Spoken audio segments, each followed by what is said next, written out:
everyone, and welcome to Storytime with Jocelyn. And it is the last week of February. I hope you enjoyed all the stories this month. Today we're going to do a part 2 sort of to a special edition that we did in December about Winter the Dolphin. And today we're going to tell the story of hope.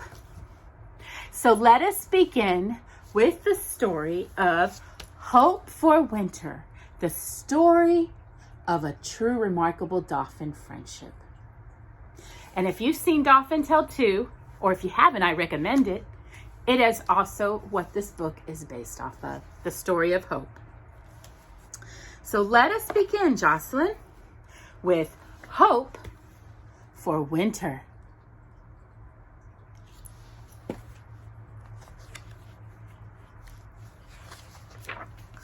A weak baby dolphin was discovered by a fisherman in a lagoon off the east coast of Florida. She was only a few months old and very sick. The dolphin calf was extremely dehydrated and barely breathing. Dolphins breathe air like people do, Jocelyn, but they can't be out of the water for long periods of time, especially baby dolphins. An animal rescue team arrived and immediately decided to transport her to the Clearwater Marine Aquarium. She was placed into a small inflatable pool in the back of a van for the 165-mile journey. Woo! The mood in the van was tense and the little dolphin was dying. The rescuers didn't know if she was going to make it. This is a photo of a team member carries the injured dolphin. Oh, so cute. Exactly 5 years and 1 day earlier, another baby dolphin was swimming off the coast of Florida and got tangled in a crab trap. That was Winter. I know, that was Winter. Her tail was badly hurt. Luckily, she was discovered by a fisherman who called a crew of rescue workers to help her. She was also brought to Clearwater, and they named her Winter. Winter survived, but eventually lost her tail. A team of experts had an incredible idea. They gave Winter a brand new tail called a prosthetic. Even though it was hard for her at first, Winter learned how to swim again. And now she's famous for her inspiring story. A movie was even made about Winter called Dolphin Tale. This is rescue team members carrying Winter to her new home. And Winter with her new prosthetic tail.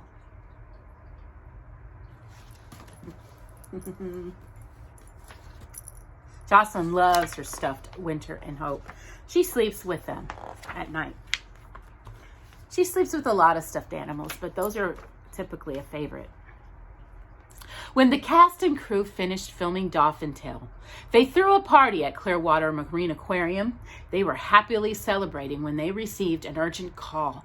A baby dolphin was on her way to the aquarium. She was very sick and might not survive the trip. A group of veterinarians, dolphin trainers, and volunteers left the party and started getting prepared. When the baby dolphin arrived, it was clear that every minute counted. The crane that was there to transfer her from the van to the tank would take too long. In order to save her life, they had to think fast. One of the rescuers, Steve McCullen, decided to carry the baby dolphin to the tank on foot. He ran as fast as he could while holding her close in his arms, and the baby dolphin was gently released into the large tank and immediately started swimming faster and faster. This is rescue team members transporting the baby dolphin to a tank.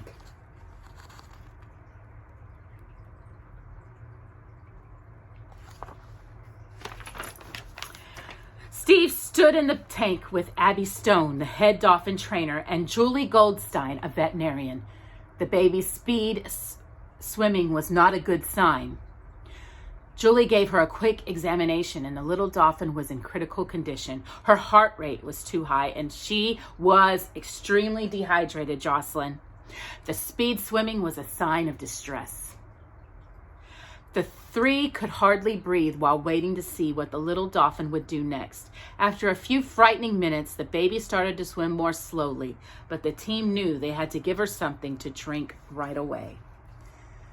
This is a photo of the Clearwater workers helping the baby dolphin to adjust to her tank.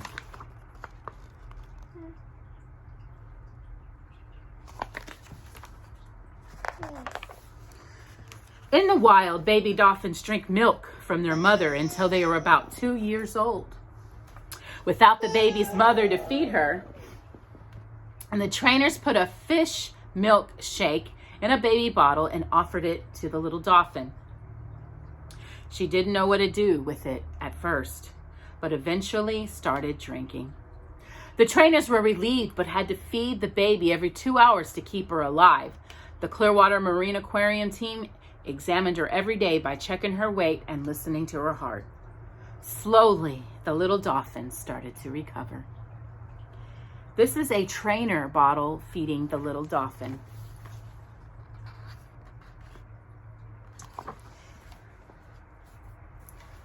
And a bigger picture.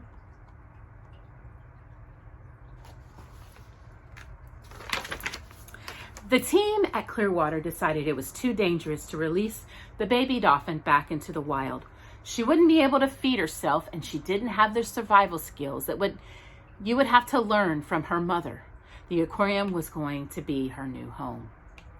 But what should they call the little dolphin? The aquarium asked the public for suggestions. Out of hundreds of entries, one name stood out above all others. Hope. Hope was getting stronger and stronger every day. She moved from her tank to an above-ground pool. She had fun playing with hoops and swimming with the trainers. She started jumping as high as she could out of the pool and loved splashing around. Her favorite water toy was a squirt gun. And this is a trainer working with Hope.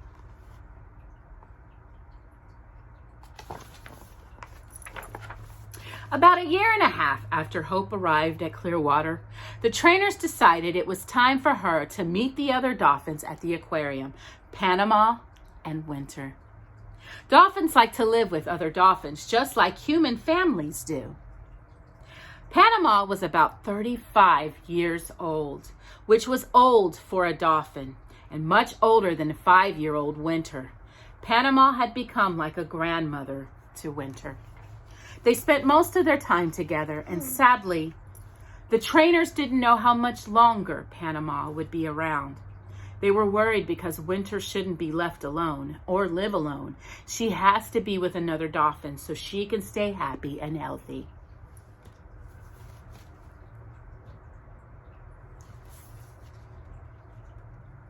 Could Hope be the companion for Winter that they had been waiting for?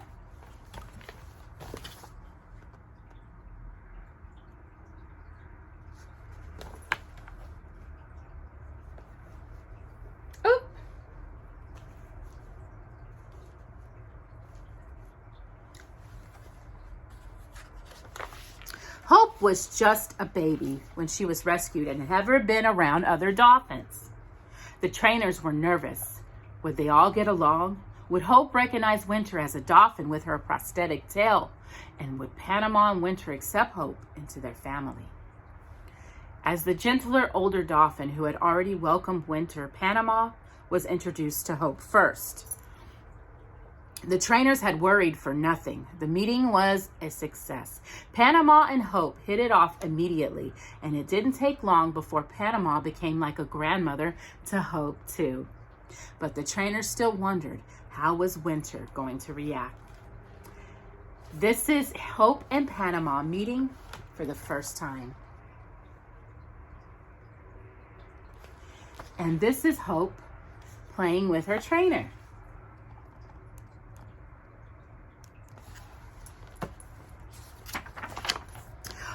And Winter proved the trainers had no reason for concern.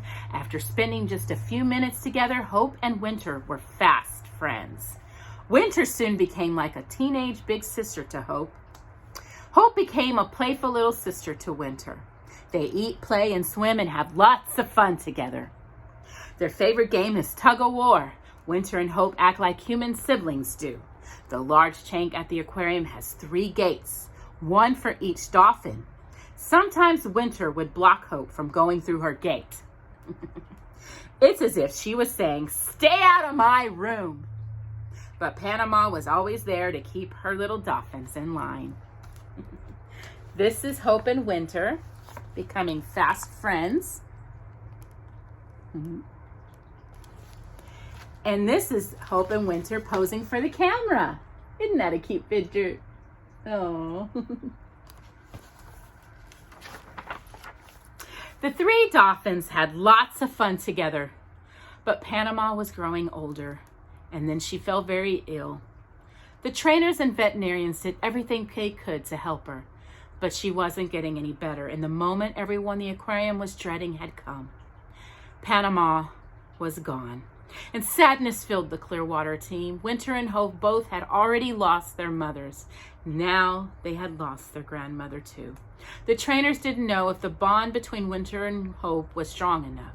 Would they be able to get along without Panama? And after days of tense observation, the worrying was over. Winter and Hope were going to be fine because they had each other. And this is the trainers with all 3, Panama, Hope, and Winter together.